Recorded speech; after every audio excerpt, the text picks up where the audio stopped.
आप देख रहे हैं उत्तराखंड का नंबर 1 डिजिटल चैनल उत्तराखंड खबर।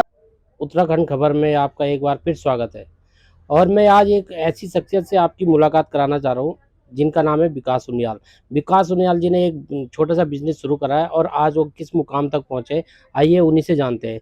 और उनसे ये भी जानते हैं कि किस तरह से उन्होंने अपनी तैयारी करी, किस तरह से उन्होंने ये हासिल किया, उन्हीं से जानते हैं। तो विकास उनियाल जी, सबसे पहले आपका स्वागत है हमारे चैनल में। तो सर, आप अपनी शुरू से जो आपने काम स्टार्ट किया, कैसे यहाँ तक पहुँचे, कैसे कौन-कौन लोग आपके साथ जुड़े, किसने प्रेरणा दी, उसके बारे में बताइए? नमस्कार, मेरा नाम विकास है, जैसे कि इन्होंने बताया है सर ने आपको, और मैं देहरादून उत्तराखंड से ही हूँ। मैंने अपनी करियर की शुरुआत प्राइवेट ऑर्गेनाइजेशन से करी। लगभग 12 से 13 साल मैंने उस ऑर्गेनाइजेशन में काम किया। बट कभी-कभार मन में ऐसा लगता था कि हम लोग काम तो कर रहे हैं, हम लोग अर्निंग भी कर रहे हैं, हमारा घर भी अच्छा चल रहा है, बट समाज के लिए हम क्या ऐसा कर सकते हैं, या किस तरीके से हम सामाजिक ऐसी से जुड़ें कि जिससे हम लोगों के लिए अच्छा काम भी कर पाएँ और हमारी अर्निंग भी हो पाए। तो हमारे घर में पहले से ही माहौल था पूजा-पाठ वाला। माताजी भी हमारी काफ़ी पूजा करती थी, तो कई बार हम लोग उनके साथ घूमने जाते थे। तो हमने देखा कई सारे जो मंदिर होते हैं या तीर्थ स्थल होते हैं, वहाँ पे जो भी लोग आते हैं श्रद्धालु, वो बहुत श्रद्धा भाव के साथ वहाँ पर जो है फूल अर्पित करते हैं। बट अगले दिन उन फूलों को नालियों में, नदियों में या ऐसी जगहों पर फेंक दिया जाता है जहाँ पर उन फूलों को नहीं होना चाहिए। तो एक तो इससे पर्यावरण भी प्रदूषित होता है, और दूसरा जो है बहुत श्रद्धा भाव के साथ जो श्रद्धालु पुष्प अर्पित कर रहे हैं उनका भी अनादर होता है। तो फिर हमने देखा कि किस तरीके से इसमें हम कोई स्टेप ले सकते हैं, जो फूल हमारे इस तरीके से बर्बाद हो रहे हैं इसको हम किस तरीके से यूटिलाइज़ कर सकते हैं, और समाज में इसका किस तरीके से हम जो है यूज़ कर सकते हैं। मेरी फर्स्ट विज़िट जो सबसे पहले हुई थी इस प्रोजेक्ट को लेके, वो आईआईपी मोहकमपुर देहरादून में हुई थी। मिस्टर थलाड़ा जी वहाँ पर हैं कार्यरत। तो उन्होंने मुझे रेफ़रेंस दिया सीएसआईआर सीमैप लखनऊ का, कि पूरे वर्ल्ड वाइड जो एक टेक्नोलॉजी है कि किस तरीके से हम लोग अर्पित फूलों से जो है नेचुरल धूप एंड अगरबत्तीज़ तैयार कर सकते हैं। तो फिर मेरी विज़िट लखनऊ हुई, देन इसी तरीके से कन्नौज। लगभग पूरे इंडिया में मैंने 7 ऑर्गेनाइज़ेशंस के साथ जो है ट्रेनिंग्स करी। इसके बाद मैं वापस उत्तराखंड में आने के बाद मेरे आगे बहुत सारे चैलेंजेस आए कि किस तरीके से मैं टीम बिल्ड करूँगा, और इसमें जो है एक्सपेंसेस भी बहुत ज़्यादा आएगा, खर्चा भी बहुत ज़्यादा इसमें लगेगा। इन्हीं चीज़ों को लेते हुए मैं सबसे पहले नगर निगम देहरादून, केवीआईसी, केवीआईबी, निस्बर्ड, ये सारी गवर्नमेंट की ऑर्गेनाइजेशन है, इन सब जगह पर मैंने जो है विज़िट करी। तो इन सारी जगहों से मेरे को हर तरीके से जो है मदद मिली। जैसे केवीआईसी, केवीआईबी से मुझे फंडिंग मिली। नगर निगम से मुझे जो है गाड़ी प्रोवाइड की, एम्प्लॉइज़ उन्होंने प्रोवाइड किए जो कि सारे सिटी से कलेक्शन करते हैं फूलों का, उसमें हमारी हेल्प करते हैं। और इसी तरीके से सीएसआईआर सीमैप से हमने टेक्नोलॉजी ली, उनसे हम लोग एसेंशियल ऑयल में इस तरीके से हम लोग उनसे जो है हेल्प लेते हैं। तो इस तरीके से हमने जो है अपना प्रोडक्ट उत्तराखंड में लॉन्च किया। जी। सर, आपने लिखा है देवभूमि के मंदिरों में अर्पित फूलों से निर्मित।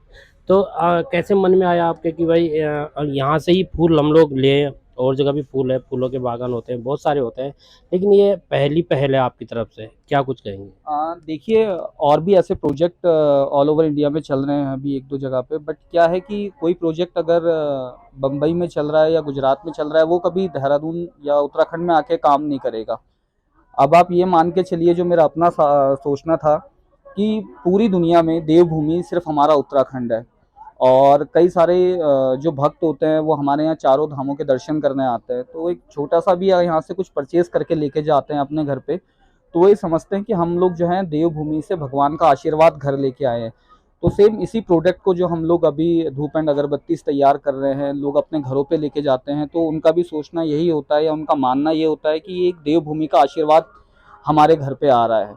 में आपके साथ कितनी महिलाएं जुड़ी है, कौन-कौन आपके साथ जुड़ा हुआ है और कितने टाइम में ये तैयार होता है? देखिए, हमारी तो पूरी जो सोच है वो महिलाओं को आत्मनिर्भर बनाने की है, क्योंकि देखिए मोदी जी का भी कहना है कि महिला सशक्तिकरण या महिला उद्यमिता हमारे भारत में बढ़नी चाहिए। क्योंकि अगर आप मान के चलें कि पुरुषों से अच्छा काम महिलाएं करती हैं, जो मैं अनुभव कर रहा हूँ पिछले 2-3 सालों में। तो मेरे पास जितनी वर्कफोर्स है अभी मैन्युफैक्चरिंग को लेके, उसमें 99% आपकी वुमेन्स हैं। मतलब मेरे पास लगभग 12 से 13 अभी महिलाएं काम कर रही हैं, और 3 मेरे पास लोग हैं जो मार्केटिंग में अभी हम लोग काम कर रहे हैं। और हमारा बिल्कुल ये रहता है कि लोकल जो प्रोडक्ट्स हैं उनको हमने बढ़ावा देना है और महिला सशक्तिकरण की तरफ हमने ध्यान देना। अब जो महिलाएं हमारे यहाँ काम कर रही हैं वो आज तक घर पे बैठी थी, उनकी कोई अर्निंग नहीं हो रही थी, बट हम लोगों ने उनको ट्रेनिंग्स दी। आज की डेट में उनको जो हम सैलरी पे कर रहे हैं या जो वेतन दे रहे हैं उनसे उनकी आर्थिक स्थिति भी अच्छी हो रही है। इसी के साथ साथ हम लोग जो हैं अभी उत्तराखंड में कई जगह पे ऐसे प्रोजेक्ट कर रहे हैं कि जिसमें हम जो ग्रामीण क्षेत्र में जो महिलाएं रहती हैं वो नेचुरल प्रोसेस से धूप अगरबत्ती कैसे बना पाएँ, तो इसकी भी हम लोग ट्रेनिंग्स प्रोवाइड करा रहे हैं। अभी हम लोगों ने लंबगांव में, इसके बाद हम लोगों ने आपका नैनबाग, टिहरी और देहरादून में भी हम लोगों ने कई सारी महिलाओं को जो है इसकी ट्रेनिंग निःशुल्क दी है अपनी ऑर्गेनाइजेशन की तरफ से। सर, आप इतनी मेहनत से आपने प्रोडक्ट तैयार किया, ये आपके हाथ में मैं देख रहा हूँ, ये इसके बारे में आप समझाइए कि दर्शकों को क्या कुछ कैसे ये बनाई जो है। हमने प्रोडक्ट अपने लॉन्च किए हैं, ये प्रोडक्ट हमने भावना ऑर्गेनाइजेशन के नाम से हम लोगों ने लॉन्च किया। मतलब हमारा जो प्रोडक्ट्स हैं वो भावना के नाम से पूरे उत्तराखंड और इंडिया में जो कुछ स्टेट्स हैं वहाँ पर ये प्रोडक्ट सारे हम लोगों के अवेलेबल हैं। तो बेसिकली हम लोगों ने क्या किया है प्रोडक्ट में, हम लोगों ने नई टेक्नोलॉजी क्या किया है या नया इनोवेशन क्या किया है। जितनी भी धूप अगरबत्तीज़ अभी मार्केट्स में अवेलेबल हैं वो सब जो है बेसिकली कोयले से और केमिकल से तैयार होते हैं, जो कि हम लोगों की हेल्थ के लिए बहुत ही ज़्यादा नुकसानदायक है। तो हम लोगों ने क्या किया है कि जो बेस और कंपनीज उठाती है, कोयला बहुत सस्ता होता है, तो बेस बाकी कंपनीज कोयले का तैयार करती हैं और खुशबू के लिए केमिकल यूज़ करती हैं।